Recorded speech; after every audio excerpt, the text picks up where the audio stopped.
decided to wing it with the colors instead of continuing with the same colors as the videos before, just to do something new.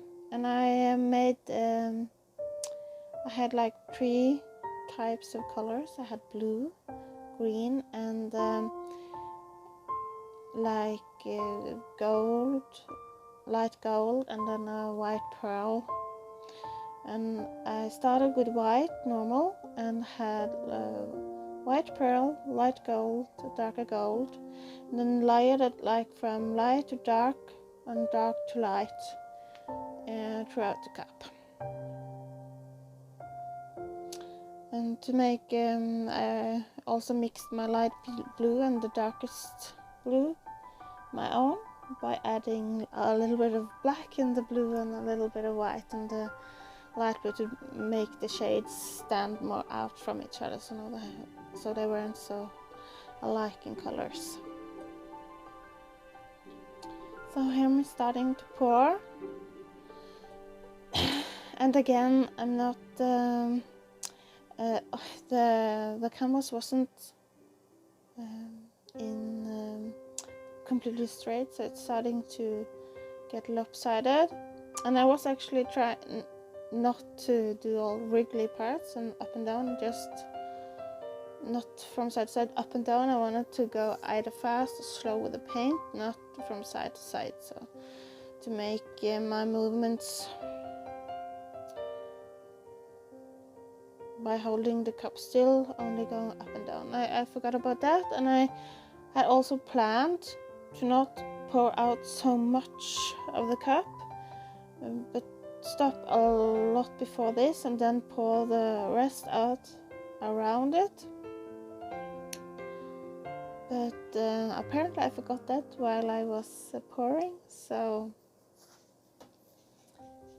well, life is what you get.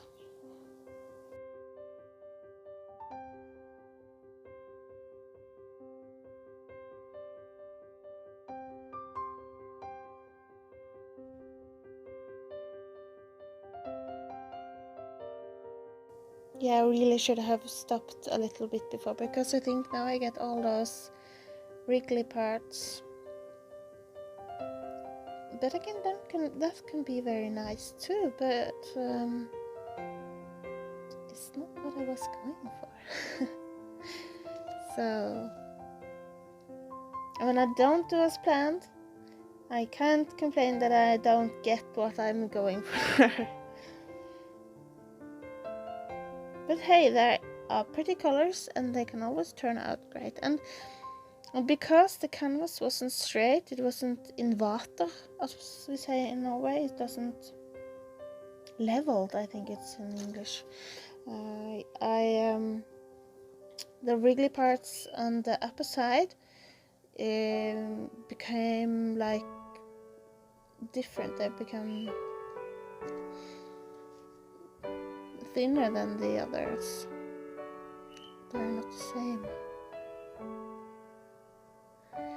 But there are so many elements I love about this side, the composition. And for a lot of this video, this pour, I was contemplating about what parts to save, try and save, and what parts to discard. And I actually like the white half moon bluish.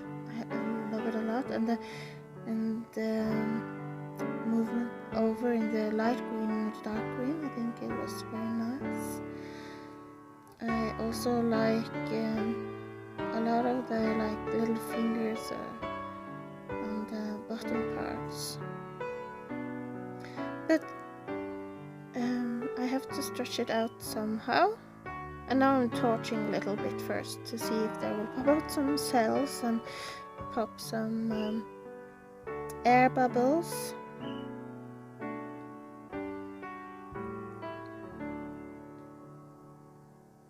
So, where to stretch it? And I also like that I had like a part with the blue, So I really actually wanted to keep the blue and keep the white with blue, and I was a bit unsure on how to manage that because there was so much paint. In last video I used the same cup and it was too little paint for that canvas, and in this canvas I didn't have to add more around it because there was enough. And also it rounds, so I don't have to worry about all the corners.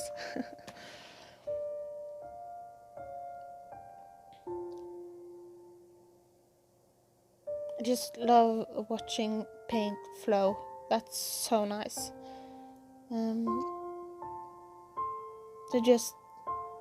The movements and they sometimes keep separate, and sometimes they blend or they make cells within each other, and it's fascinating. It's just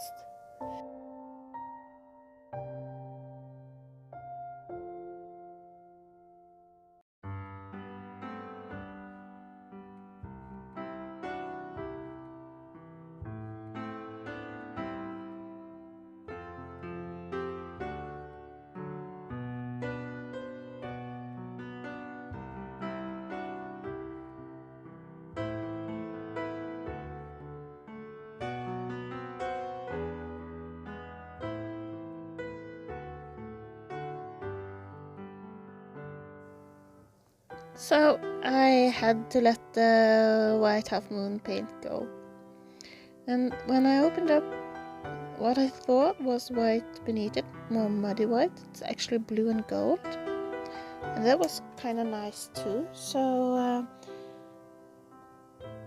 yes, this is so fun to do. I can't wait until my next pour. I've ordered like a ton of paint from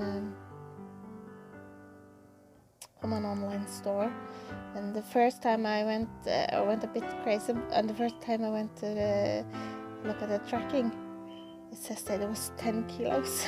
I thought, oh no, what have you ordered? But then it was fixed to 2.5 kilos, so not that much, but again, it's nothing either. So, and I've got a lot of paint from before, so so now it's getting less and less paint on the canvas, and this is pretty much how I actually visioned the painting to be, with the white in the middle and the green and blue colors around. And it's kind of nice when I look at it, as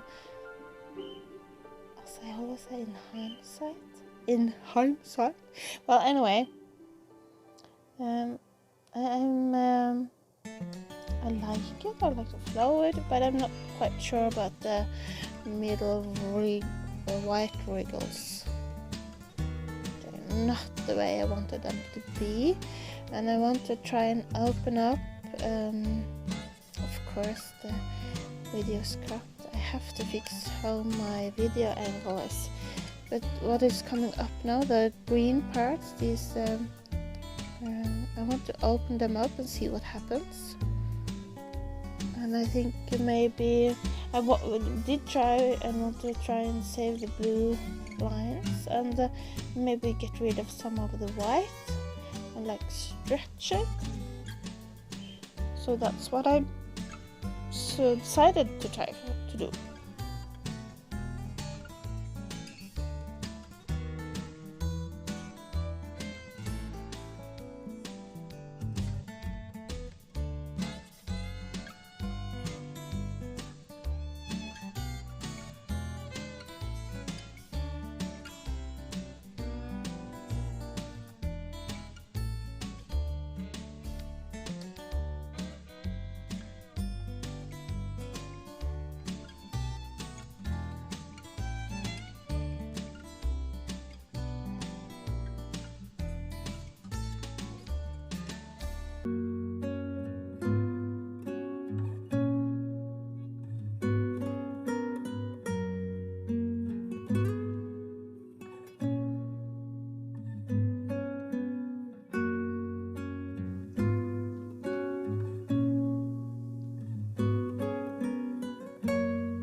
torch it a bit to get rid of air bubbles and see if there will pop up some cells or if there's more to happen with this painting. But and then I'm gonna stretch it a bit to see if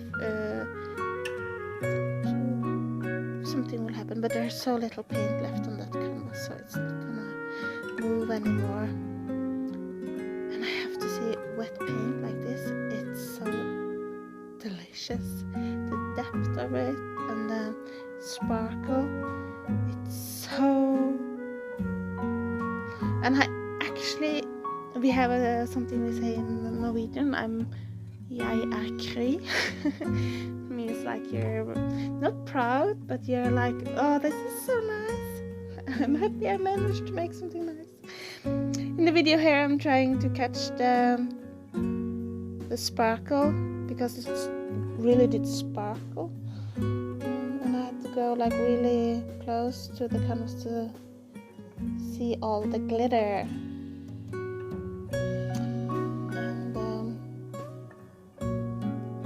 It's really glittery. I like that blue part too, it's nice. I wish it had been a little bit bigger. And next time I'm gonna mix up more of the dark blue color because that was kind of pretty. And use a bit more of it. So for take 4 of the strightpour, I'm gonna make a little more paint and bigger canvas. And this is an extra pour I did. It was a bonus one from my leftovers. Turned out pretty so that I didn't scrape it away. We'll see if it gets poured over. I usually use those for practice. This is my dry result, and it's so dreamy. I see it as like a dream tree, and I can make so many stories about it. And it's like the night wind is taking hold of the tree and shaking it, and blossoms and leaves and stuff are flying in the wind. Yeah, I like it a lot. So I did this pour in Easter, so it's been on my wall for a little while now. So I'm gonna varnish it, high gloss I think, to get all the details out. So this was all for me. Happy pouring!